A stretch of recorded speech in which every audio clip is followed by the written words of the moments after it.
He was very, very worried about the debt to build hotels that he had to take on. I said, well, you got to have debt if you're going to have ownership. And if we're going to have a chain that means anything, we've got to grow the business. He always used to say that great companies are built by people who continually think about the business and never stop thinking about how to improve it. In November of 1963, Marriott assembled his top management. He wanted a change in the way things were being done. Unilaterally, he decided the time had come for a hand-picked, hand-trained Marriott to run the company, and tapped his eldest, Bill Jr., for the job. He would give me a stretching exercise to see if I could figure out all the ways to make it work and explain to him all the reasons why it would work. And then he'd explain to me all the reasons why it wouldn't work. And then he'd say, you make the decision. You've heard my reasons, and I think you're crazy. But if you want to do it, it's your head that's on the line and your neck that's on the line, and you're going to be the one that have to suffer with it if it fails. In 1967, the company name changed again to the Marriott Corporation, and it was listed on the New York Stock Exchange. With Bill Jr. as president, that year Marriott acquired the Big Boy restaurants. And to compete with McDonald's in 1968, Marriott bought out the Roy Rogers chain. He rarely encouraged anything, but he didn't discourage it. Whereas he was continually discouraging hotel expansion. The Marriott Corporation further diversified with the launch of Sunline cruise ships and Marriott World Travel, and then spent $250 million on 3 Great America theme parks. He didn't think a cruise ship line would go broke, and he didn't think a theme park would go broke like hotels would. The corporation was far afield of what it knew how to do best. The diversification of the company into different businesses, unrelated businesses, wasn't very successful. Marriott left behind a hotel chain, several restaurant chains, and flight kitchens serving 150 airlines. His empire was worth more than $3.5 billion. Before he died, he remembered those who had shaped his future. I think because he was deprived of education in his early years, he realized how important it was. And when he had enough money to start giving to charities, the biggest donations that he made were to universities. Today, Marriott operates and franchises 1,600 hotels, is the 13th largest employer in the United States, and the biggest hotel management company in the world.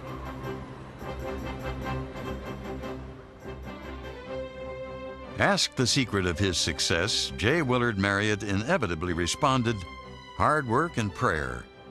He pushed himself to escape a childhood stained by memories of poverty. He lived a moral life, adhering to the dictates of his church.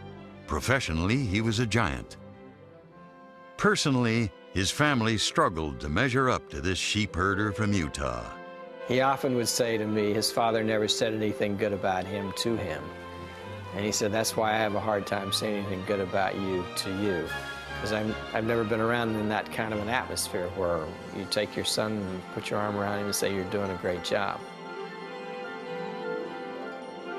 He treated his fellow man the way he would like to have been treated himself. He was kind and generous to people, extremely generous. And, I mean, he just lived a good, clean life. He didn't drink, he didn't smoke, he didn't run around with women.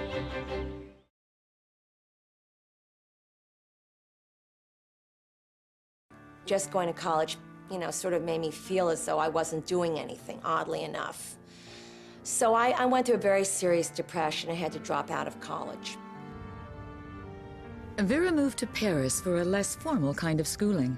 As a lover of culture and the arts, she was in heaven. It was a wonderful time in her life. When Vera quit college and stopped skating competitively, she needed a place to think. She spent a year in Paris taking courses and stock of her life. She still loved skating, but was no longer overwhelmed by feelings of sadness at giving up the sport. She thought about pursuing her other passion, clothes. In 1983, Vera was burned out. She'd been at Vogue for more than a decade. She needed a break. She was 34 when she took a leave of absence. Once again, she moved to Paris, where she kept busy decorating her apartment. She stayed for 2 years. And I decided that probably the best thing for me to do would be to really finally attempt to be a designer.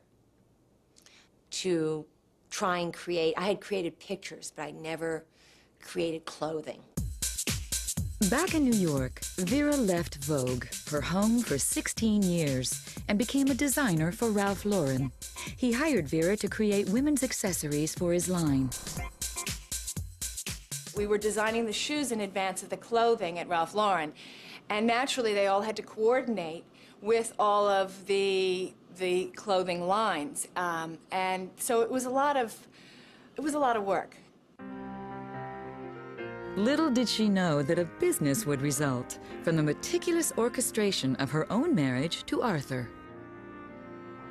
That's the extent of the credit that I can take also for her success. So, yeah, exactly right. Vera continued her job at Ralph Lauren, but not for long. She and Arthur wanted a baby. Vera was undergoing treatments for infertility, which made it hard for her to work, so she quit. And even after I left, for the first 2 months I was going through Bloomingdale's, I'd start straightening racks in Ralph's department. I mean, it just was such a part of me, you know. I mean, that's how crazy I am. Her departure from Ralph Lauren was a turning point. During that time, you know, my father, who had persistently ignored my desire to be a designer, finally said to me, listen, you know, maybe you're ready for your own company. At first, Vera resisted.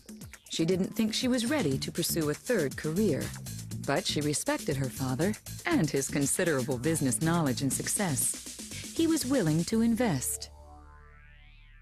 And I thought, you know, with all the expertise I have and the exposure I've had to all realms of fashion, from 7th Avenue to Europe to Vogue, I said, you know, maybe I could really bring all my knowledge and experience and, you know, bring something new to weddings. In 1990, Vera started her own company. With it, she created a wave of change in wedding gowns. You know, when I was growing up, people didn't walk around with their belly buttons hanging out, and they weren't in bras, you know, except at the beach. And I think that, you know, that's been something that's been difficult for me to deal with. She reserves judgment with me because, you know, it's either total disgust or total involvement. I think she's chosen the disgust part and just sort of let me be the way I am. Combining family and work was often a struggle, but never a drain. I think that the life I live, and I believe for Vera that the way she lives it is just the way she wants it.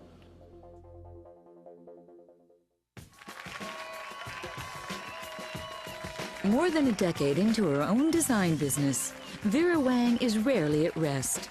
Taking a break is a luxury. Her non-stop schedule requires stamina and strength. Some are concerned that her ambition might outrun her ability to accommodate so much. I think that is a great danger. She's always filled with ideas, and the real question for her will be whether she can kind of distill down the ones that will both be successful and you know, hopefully profit-making. You reach certain milestones, and then you have to go to the next level in our business, so that it's very, very consuming. It's about 7,500 square feet per floor, so... The next level includes an addition to her Fashion District offices and workspace. We're walking into Vera's design room, and this is where all the fabrics for each season's collection will be laying on racks. And then here will be the design room. And this is really where it all happens. Expansion is carefully and cautiously considered. A Vera Wang fragrance is several years in the making. A Vera Wang bed and bath line, jewelry, accessories, and stemware are being developed. Her taste isn't confined by bridal, and even though she's been identified that way, her taste is so broad and so wide, really. You know, I think she's just beginning to find her stride for that.